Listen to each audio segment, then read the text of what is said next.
What's up, everybody? Today I want to talk about how you can build your first audience with your company. I don't care if you're a mom and pop shop that has a limited market share or a huge SaaS company that just raised a bunch of money. These techniques work anywhere from 0 people on your newsletter list all the way to 100,000. Trust me, you want to get to a point where you can make content where you do the double guns. Yeah! Quick warning though, you want to make sure that you're very careful and thoughtful when you do double guns. We don't want to live in a world where people are double gunning all the time. Now that we got that out of the way, let's talk about the technique that you can do to build up your email list and build up your subscribers for your company. One word, everybody: cross-pollination.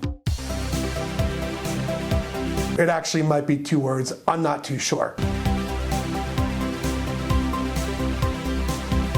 Let's talk about cross-pollination. So you're starting with nothing. If you're a startup founder, you probably have a background, you've probably been through some shit, you built a product, you understand a problem, you know your industry and you know your space, right? Our goal with cross-pollination is to suck that information out of your brain and literally give it to another company that has the same audience as you. Cross-pollination is a technique where you leverage someone else's audience to build your own audience. And it's one of the easiest ways to start at 0. And you can do this in startup world, you can do this for a small business. I'll give you a really good example. My mother has a store up in Bridgeton, Maine, that's a thrift shop called Bridgeton Treasures. They sell stuff like hot sauce, beard oil, Adirondack chairs, little carvings of cool signs made with lasers and wood. I don't understand it, it's the future. There's lasers there, just trust me. My mom came to me and said, hey, I'm trying to get more people to get into our store. Now, naturally, I'm like, hey, you should give me the name of the store and I'll plug it in a video and you can pay me lots of money. But she didn't do that. Legal disclaimer, there may be undisclosed paid promotion in this video. Rhino Hair was not only potentially compensated, but cold-hearted enough to charge his mother to mention her store in this video. What a sellout. What she's going to do instead is she's actually going to start hosting gallery nights in the store.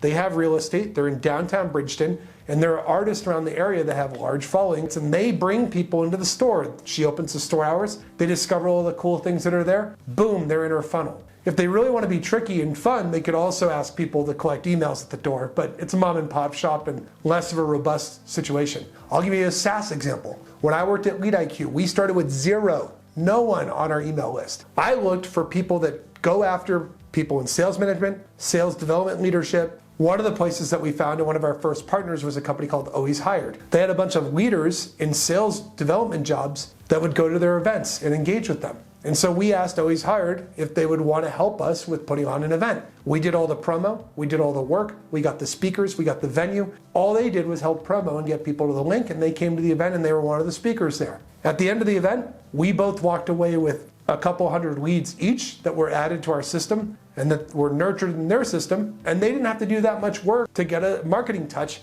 in front of some of the audience that they were trying to network with and do stuff with. What you should do is go find people in your space that you can work with that have the same target audience as you. If you're a founder or someone that got hired, you should have some sort of expertise in that space, whether it's insight, people in your network, you've got your product. You don't want to make stuff plugging your product. No one wants to hear about your product, sorry. Cross-pollination is the easiest way for you to get your email list up and make it so that you're not relying on algorithms from social sites to get in front of people. If you're starting from 0, it's the easiest way to build your audience. If you like this video, make sure you follow me or subscribe depending on what platform you're watching this video on. Don't bawl your eyes out. It's going to be okay. Your business is going to grow. Be patient. You got this. I'll talk to you later.